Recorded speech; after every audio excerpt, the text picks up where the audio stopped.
எல்லாருக்கும் வணக்கம். நாங்க திருவிளையாடற் புராணத்துல இன்னைக்கு 23வது படலம் பார்க்க போறோம். அந்த தலைப்பு விருத்த குமார பாலரான படலம். விருத்தர் எப்படி குமாரராகி எப்படி பாலர் குழந்தை ஆகிறார். விருத்தர் என்றது வயது போனவர், குமாரர் என்றா இளமையாகி பிறகு பாலரான படலம், குழந்தையான படலம். எப்படி என்றத பார்க்கலாம். இங்க விக்ரம பாண்டியன், அபிடேக பாண்டியன் மகன் தானே விக்ரம பாண்டியன் நாங்க தொடர்ச்சியா பார்க்கிறோம். அப்ப விக்ரபாண்டியன் அரசாட்சி நடத்துற காலத்துல மதுரையில இருந்து விருபாக்கன் என்ற ஒரு அந்தனர் பிராமணர் அவற்ற மனைவி பெயர் சுபவிரத. அவர்கள் 2 பேருக்குமே கனகாலமாக குழந்தைகள் இல்லாமல் தான தர்மங்கள் செய்து வழிபட்டு கொண்டு தவம் செய்து கொண்டு வருகிறார். அப்ப அப்படி செய்து கொண்டு வரைக்கு ஒரு நாள் அவர்களுக்கு ஒரு பெண் குழந்தை பெற்றார்கள். பெண் குழந்தை பெற்று அந்த குழந்தைக்கு பெயர் கௌரி. அவக்கு 5 வயசிலேயே பிறவி பிணிக்கு அந்த கௌரி என்ற குழந்தை 5 வயசிலேயே அவக்கு ஞானம் அந்த அறிவு இதண்டு பிறவி பிணிக்கு அஞ்சி அந்த பிறவி பிணியை நீக்கிறதுக்காக தன்னுடைய அப்பாட்ட விருபாக்கன்கிட்ட கேட்கிறா. இந்த பிறவி பிணியை நோக்கிறதுக்கு என்ன மந்திரம் இருக்குது என்ன பிராமணனுக்கு அதிசயித்து அவரும் சந்தோஷப்படுறார். அப்பெண்ணுக்கு உமாதேவியாருடைய மந்திரத்தை உபதேசிச்சு சொல்றார், உபதேசம் செய்யற. அவ அந்த தன்னுடைய முற்பிறப்பில விட்ட தவக்குறைய முடிக்க வந்தவ தான் இந்த கௌரி. அப்ப எங்களுக்கு இங்க மறுபிறப்பு கொள்கை இருக்கின்றதை இதன் மூலமும் நாங்கள் அறிஞ்சு கொள்ளலாம். அப்ப முற்பிறப்பில நாங்க எப்ப இடையில விடுபட்டு போறோமோ அதில இருந்துதான் அடுத்த பிறவி வருகுது. அப்ப அவ இங்க சொல்லப்படுது, முற்பிறப்பின் தவக்குறையை முடிக்க வந்த கௌரி அந்த மந்திரத்தை சிரத்தியோட சொல்லிக்கொண்டு வாரா. இப்படி சொல்லிக்கொண்டு வரைக்க அவற்றை அப்பா நினைக்கிற தன்னுடைய மகளுக்கு ஆர் நல்ல மாப்பிள்ள வருவினம், வேத வித்தாயண்டா வேதம் படிச்சத மகா சைவன. இவர்கள் சைவர்கள், சைவர் வைஷ்ணவர் சாக்தர் கௌமாரம் என்று சமயங்கள் இருக்குத்தானே, அதில் இவர்கள் சைவர்கள். அப்ப தனக்கு தன்னுடைய மகளுக்கேத்த ஒரு மணாளன் வர வேணும் என்று அவர் எப்போதுமே சொல்லிக்கொண்டு மனதுக்கு நினைச்சு கொண்டு இருக்கிறார். அப்ப இவ 5 வயசுல இருந்து இந்த மந்திரத்தை உபதேசிச்சு கொண்டு வாரா. கௌரிக்கு 8 வயசாகும் போது பக்கத்து ஊரில் இருந்து ஒரு வைஷ்ணவ பிரம்மச்சாரி, இவர்கள் சைவர்கள் அவர் வைஷ்ணவ பிரம்மச்சாரி வாரார், பிச்சை கேட்டு வாரார். அப்ப அங்க பிச்சை கேட்டு வரைக்க விரூபாக்கன் என்ன செய்கிறார், கௌரியின் அப்பா அவன் குலம் கோத்திரம் எதுவும் படிப்பு கல்வி எதுவுமே கேட்காமல் தன்னுடைய மகளை தண்ணி எடுத்து கொண்டு அவற்றை கையில விட்டு அவன் கையை பிடிச்சு கொடுக்கிறார். கண்ணியே தானம் செய்தேனே என்று சொல்லி கொடுக்கிறார். அப்ப கௌரியின் அப்பா அம்மாவுக்கு அப்பா தான் இது செய்கிறார். அம்மாக்கு கவலை, அம்மாக்கும் அம்மாண்ட சுற்றத்தார் எல்லாருக்குமே கௌரியின் சுற்றத்தவர்களுக்கும் கவலை. ஏனென்றா குலம் கோத்திரம் எதுவுமே கேட்காமல் இவர் உடனேயே செய்துட்டாரண்டு அந்த தண்ணி வார்த்து கொடுக்கறது ஒவ்வொரு இதுகள் இருக்குத்தானே, அப்படி செய்து கொடுத்துட்டாரண்டு இவருக்கு கவலை. பிறகு அவர்கள் இதை பற்றி விசாரிக்க தங்கட மரபுக்கு சமமாத்தான் இருக்கிறார், ஆனாலும் இவர் வைஷ்ணவர், மற்றும்படி எல்லாம் உண்டு, வைஷ்ணவர் என்றதுதான் ஒரு குற்றம். இவர்கள் சைவர்கள், இந்த பிரம்மச்சாரி வைஷ்ணவர், மற்றும்படி எல்லாம் ஒரே மாதிரி இருக்குன்னு சொல்லி மனம் சம்மதிச்சு விவாகத்துக்கு ஆயத்தமாகினான், விவாகம் செய்கிறது. அப்ப வேதத்திலே 8 வகையான மனங்கள் சொல்லப்படுதுன்னு சொல்லப்படுகிறது. அதில முதலாவதா சொல்ற பிரம மனத்துக்கு அந்த முறைப்படிதான் இவர்கள் திருமணம் செய்து கொடுக்கினோம். அது எப்படி என்றால், கன்னியை என்றது கௌரிய அந்த பெண் பிள்ளைய மணமகளை மண் பொன்னில புதைச்சு, பொண்ணுக்குள்ள தங்கத்துக்க புதைச்சு அக்கினி முன்பு அந்த பிரம்மச்சாரிக்கு விவாகம் செய்து கொடுத்தினர். அப்ப அப்படி செய்துட்டு சீர்வரிசை எல்லாம் கொடுத்து அவ மணமகனோட மணமகன்ற வீட்டுக்கு அனுப்பினான். அப்ப வைஷ்ணவ பிராமணன் கௌரிய வீட்டை கூட்டி கொண்டு போறார். அப்ப கௌரியின் மாமன் மாமி அந்த வைணவ பிராமணன் அப்பா, அம்மா இவண்ட கௌரின்ற சிவ வேடத்தையும், சிவ சிந்தியையும் பார்த்து அவிகளுக்கு அங்க பொறாமைப்படினம். தங்களோட உடலும், மனமும் வெந்து போகுது அவர்களுக்கு. பார்த்து இவவே ஒதுக்கி ஒதுக்கி வைக்கினம். ஒதுக்கி வெறுத்து எல்லாமே வெறுப்படைய வெறுத்து போயினம் அவர்கள். பார்த்து வெறுத்து ஒதுக்கி பேசுறது இதுன்றது அப்படி நடக்குது. அப்ப இப்படி நடந்து கொண்டிருக்க ஒரு நாள் அவர்கள் பக்கத்து வீட்டுக்கு போயினாம். ஒரு கல்யாணம் பக்கத்து ஊருக்கு போயினாம். பக்கத்து ஊரிலே ஒரு திருமணத்துக்காக போயினாம். போகிக்க எல்லாரும் போயினாம். கௌரிய மட்டும் வீட்டுக்க வச்சு பூட்டி போட்டு போயினாம். அப்ப கௌரி வீட்டில இருந்து தனியா யோசிச்சு கவலைப்படுறா. தன்னுடைய அவ எப்பவுமே சிவனடியார்களை சிந்திக்கிறவ தானே. அப்ப சிவனடியார்களை காணாமல் அவ நினைச்சு கவலைப்படுறா. எப்படி என்றா, சிவனடியார்களை காணாத அன்பில்லாத மனமே இரும்பு மனமெண்டும், அவர்களுக்கு சிவனடியார்களுக்கு தொண்டு செய்யாத உடம்பு சரீரம் மரம் போலே என்றும், இந்த ஐம்பொறிகள் என்ன சிவனடியாரிடத்துல செலுத்தாமல் அவர்களுக்கு அது பாவை வடிவம் போல இருக்கும், பாவையாக இருக்கும் என்று அவர் நினைச்சு கவலைப்படுறா.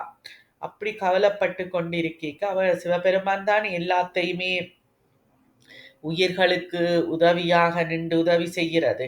அப்ப உயிருக்கு உயிரா உள்ள சிவபெருமான நினைச்சிடன்றார். அவர் தானே எல்லாத்தையும் செய்கிறவர். அப்ப நாங்க சைவ சித்தாந்தத்திலையும் பார்த்தனாங்களே, சிவன் ஒன்றாகி உடனாகி வேறாகி எல்லாம் இருப்பார். அவர் தான் ஒவ்வொன்றும் செய்கிறார்.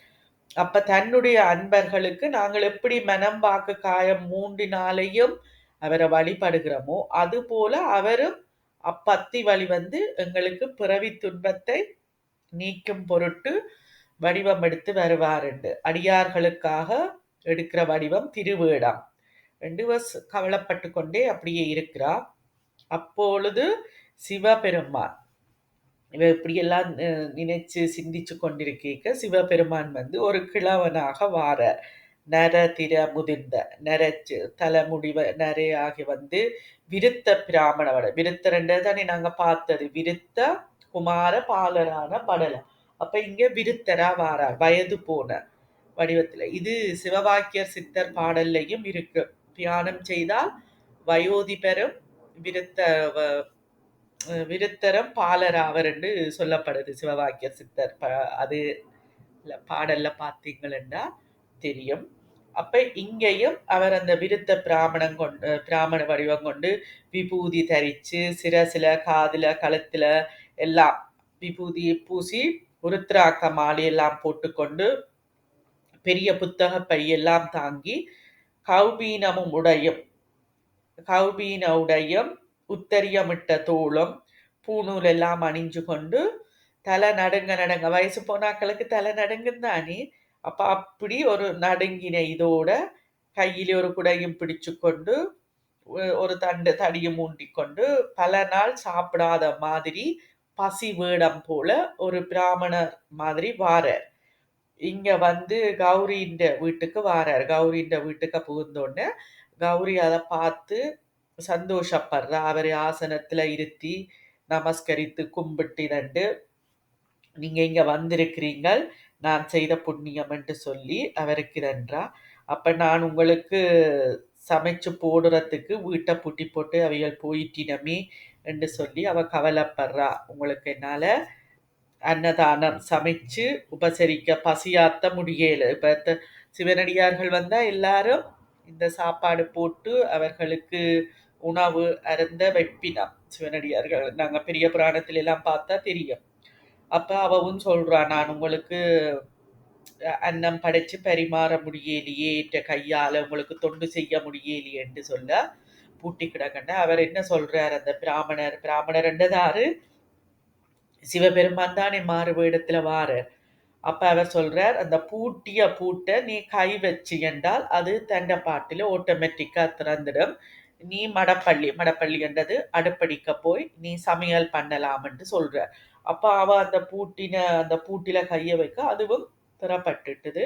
அவ போய் சமைச்சு இவருக்கு திருவமுது செய்ய வர சொல்லி, சமையல் எல்லாம் முடிஞ்சது, திருவமுது செய்ய சாப்பிட வர சொல்லி கூப்பிடுகிறா. அப்ப கூப்பிடைக்க அவற்ற திருவடிகள் எல்லாத்தையும் சிவனடியார் தானே, அவற்ற திருவடிகள் எல்லாத்தையும் தீர்த்தத்தால கழுவி, பாதங்கள கழுவி, அந்த தீர்த்தத்தையும் தந்த சிரசில தெளிச்சு, அவருக்கு அன்னமெல்லாம் சாப்பாடு, தூப தீபம் எப்படி நாங்கள் சாமிக்கு நைவேத்தியம் வச்சு, தூப தீபம் காட்டி, கற்பூர ஆராத்தி காட்டி கும்பிடுவோமோ, அதுபோல அவருக்கும் எல்லாம் செய்து, பூக்களால இதண்டு செய்து சாப்பாடு குடுக்கிறார். இப்படி சாப்பிட்டு முடிஞ்ச உடனே, அவர் 16 வயசு பிராமண வேடனா வந்துட்டார்.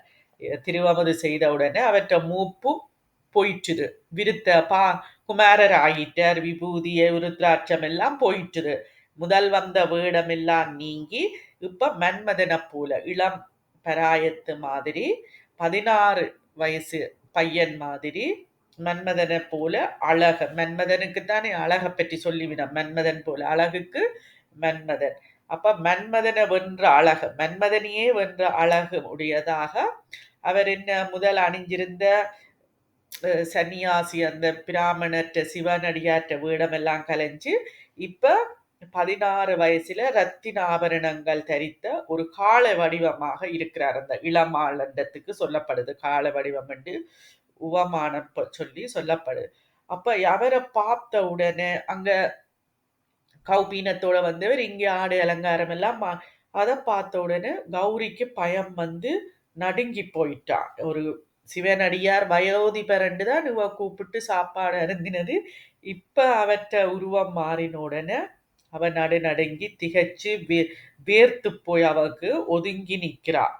அப்ப ஒதுங்கி நிக்கல பயத்துல இப்படி நடந்து அவ நின்று கொண்டிருக்க அந்த பக்கத்து ஊருக்கு திருமணத்துக்கு போனவதானே வேண்ட மாமா மாமி கணவன் எல்லாரும் வருகினம். வீட்டுக்குள்ள வந்த உடனே அப்ப அந்த இளம் 16 வயசு காளை வடிவமா இருந்தவர், காளை என்றது அவற்ற உருவத்தை சொல்லப்படுகிறது.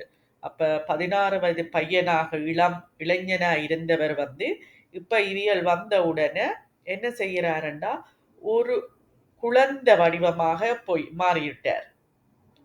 முதல் வயோதிபராயிருந்து பிறகு குமாரராகி இப்ப இவியல் வீட்டுக்குள்ள வந்த உடனே ஏனெண்டா அப்படி இருந்தால் அவருக்கும் கௌரிக்கும் இதுதானே.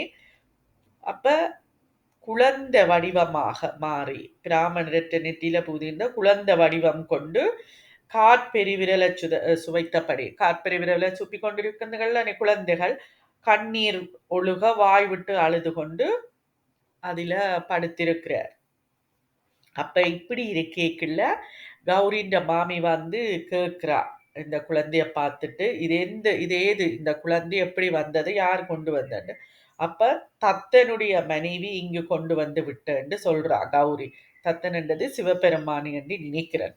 அப்ப தத்தனுடைய மனைவி தான் இங்க இந்த குழந்தைய கொண்டு வந்து விட்டேன்னு சொல்ல அப்ப தத்தன் அப்ப இவைக்கு கோபம் ஆல்ரெடி சைவ குடும்பம் என்று தெரியும்.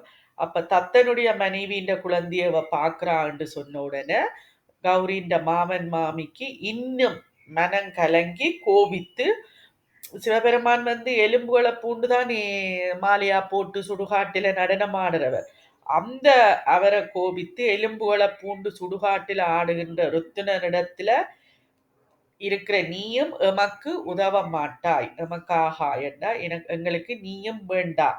அந்த அவற்ற அன்புடையவன்ற குழந்தைய நீ அன்போட அந்த உருத்திரனிடத்தை அன்பு பூண்டவனுடைய குழந்தைய நீயும் அன்பாக பார்க்கிற நீயும் எங்களுக்கு வேண்டாம் என்று சொல்லி குழந்தையையும் கௌரியையும் வீட்டை விட்டு துரத்தி விடுகிறான். யாரு அந்த மாமன் மாமி போக. அப்ப அந்த கௌரி தாயில்லாத பிள்ளைன்ற முகத்தை பார்த்து ரோட்டில நடந்து நடந்து கொண்டு போறா. தளர்ச்சியா அவருக்கு கவலையா போச்சுது. கௌரி என்ன நினைக்கிறா சோமசுந்தர கடவுளை தன் மனசுக்குள்ளேயே நினைச்சு தியானிச்சு கொண்டு இவ பழமையா உமாதேவியாருடைய மந்திரத்தை தானே சொல்றவ. அப்ப உமாதேவியாருடைய மந்திரத்தையும் உச்சரிச்சு கொண்டு அந்த குழந்தைய கூட்டிக் கொண்டு ரோட்டால போய்கொண்டிருக்க திடீரென்று ஆகாயத்துல அந்த குழந்தை இப்படி மந்திரத்தை உச்சரிச்சு கொண்டு ரோட்டில அந்த குழந்தையை தூக்கி கொண்டு போகிக்க திடீரென்று அந்த குழந்தை ஆகாயத்துல இடப வாகனத்தின் மேல சிவபெருமானாக இவருக்கு காட்சி கொடுக்குது. இவ தூக்கி கொண்டு போன குழந்தை ஆகாயத்துல இடப வாகனத்துல சிவபெருமானாக இவருக்கு காட்சி கொடுக்க, அப்ப சிவபெருமான் தமது இடப்பாகத்துல உமாதேவியாருடைய மந்திரத்தை செபித்த அந்த கௌரிய, அப்ப உமாதேவியார்ட்ட மந்திரத்தை தானே இந்த கௌரி செபிச்சவா. அப்ப அந்த உமாதேவியாருடைய மந்திரத்தை செபிச்சதால கௌரியையும் உமாதேவியின் வடிவமாக்கி தன்னுடைய இடப்பாகத்துல பலரும் எல்லாரும் கண்டு வணங்குற மாதிரி இடபத்திலே ஏற்றிக்கொண்டு தேவர்கள் பூமாரி பொழிய ஆகாய மார்க்கமாக போறார். பூமியில் உள்ளோர்கள் களிப்புற்று அதிசயிக்கிறார்கள். அப்ப இதுதான் விருத்தர் குமார பாலரான படலம். அப்ப 3 படலங்களும் 3 விதமாக மாறியிருக்கிறார் சிவன் வந்து. அப்ப சிவன் இதுல என்ன இதுன்னா, சிவனை நாங்க நெச்சு கொண்டிருக்க சிவனே எங்களுக்கு உதவி செய்வார். இப்படி நிறைய அவற்றை திருவிளையாடல்கள் வந்து கொண்டிருக்குது. இப்ப 23வது நாங்க பார்த்திருக்கிறோம். 23வது திருவிளையாடல். அடுத்தது 24வது திருவிளையாடல் வந்து மாறியாடின படலம். அதை நாங்கள் அடுத்த வகுப்பில் பார்க்கலாம். இப்ப உங்களோட கருத்துக்கள், சொற்கள் என்ன உங்களுக்கு இதன்றதை நீங்க சொல்லலாம். என்ன சொற்கள் விளங்கிலே இருந்தா, இது பழைய காலத்து புத்தகங்கள் அந்த வசன நட இந்த சொற்கள். அப்ப நாங்கள் கலந்துரையாடல்ல என்னண்டு நாங்கள் அதை பார்த்து கொள்ளலாம். இவ்வளவு நேரமும் பொறுமையாக இருந்து கேட்டதற்கு நன்றி.